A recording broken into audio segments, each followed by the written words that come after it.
वक्त हम मौजूद हैं वरेज़े के चेंत्रो में, वरेज़े के सेंटर में, और यहाँ पर एक कार रेस मुनक्किद की गई है। यहाँ पर पुरानी से पुरानी गाड़ी को अच्छी से अच्छी हालत में जो रखा जाता है और उसको फिर रेस में शिरकत के लिए लाया जाता है। ज्यादातर जो लोग हैं वो पुरानी गाड़ियों के शौकीन है जो यहाँ पर आ रहे हैं, खाना पीना कर रहे हैं। जितने रेस्टोरेंट्स हैं, कॉफी शॉप्स हैं, इस वक्त भरी हुई हैं। लोग दूर दूर के शहरों से आए हुए हैं और इस बात का इंतजार कर रहे हैं कि कब मेला जो है वो शुरू हो।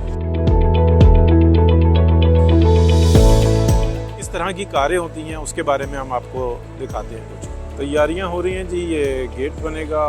ये दौड़ाने वाली रेस तो नहीं होती, लेकिन गाड़ियाँ जो सी आएंगी, इनके साउंड चेक की जाते हैं, इनकी हालत चेक की जाती है कि पुराने से पुराना मॉडल और अच्छे से अच्छा, उसके ऊपर जो है इसका फैसला होता है। अक्सर गाड़ियाँ ये शौकीन लोग हैं उन्होंने रखी हुई हैं, कुछ कंपनीज होती हैं उन्होंने भी। हर गाड़ी का जो नंबर अलाट हुआ है ये अपने वक्त के हिसाब से ही है और ये नंबर भी रजिस्टर्ड हैं।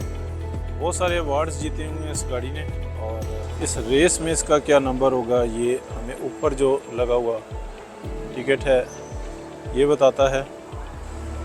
जिस जगह पर हम मौजूद हैं चेंत्रो में वरेज़े, यहाँ से तकरीबन अगर हम स्विस को देखें, स्विट्ज़रलैंड को देखें तो तकरीबन 3 से 4 मिनट की ड्राइव है और स्विट्ज़रलैंड में इंटर हो जाते हैं, यानी कि बहुत करीब। यहाँ पर मेजॉरिटी जो गाड़ियाँ इस वक्त जो हैं ये स्विस की ही हैं। अक्सर साइकिल रेस वगैरह होती है तो कुछ हिस्सा उसका स्विट्ज़रलैंड में होता है और कुछ हिस्सा इटली में होता है। तो बॉर्डर्स की सिचुएशन जो सी है ना बस ऐसी ही है, बराए नाम ही। कुछ जो आउटसाइडर्स होते हैं उनके पासपोर्ट्स वगैरह चेक होते हैं, लेकिन वो भी शादो नादिर। बहरहाल बहुत खूबसूरत मंजर है जी। अरशद परवेज़, वी न्यूज़, मिलान, इटली।